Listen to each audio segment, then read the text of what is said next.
Most of my movies have been a reflection of things that happened to me. Movies are dreams that you'll never forget. And this story kept tugging me back to actual memories, and seeing them unspool in front of me, it was just like nothing I have ever gone through before. And ultimately, it was a very good experience. So soon, 2 years after my father passed away, and 5 years after my mom died.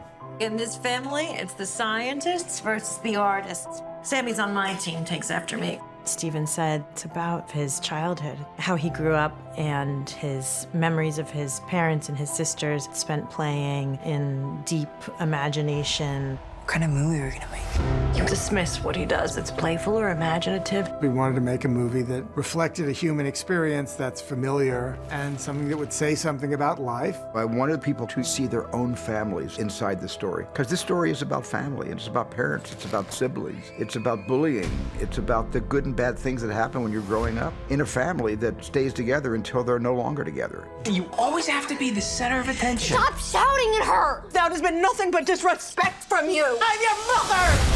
In this film, he is letting you into how he sees the world, which is cinematic and wondrous. But ultimately, the film goes beyond Steven, where there's something in it for anyone who's had a family, for anyone who's loved the movies, for anybody who's dared to dream big. Family, art, it'll tear you in two. Fabelman! And he would show up on set, see us in our wardrobes, and you could see it just hit something in his brain, and he would just start crying.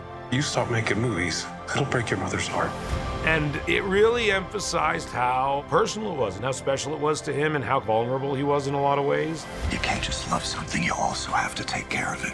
It's more important than your hobby. Can you stop calling it a hobby? If this was any film, it would have been a very impactful learning experience for me. But the fact that it was a Steven Spielberg film and the fact that it meant even more to him than it did myself, I'm very grateful to be a part of that. I don't know what to do anymore. You do what your heart says you have to.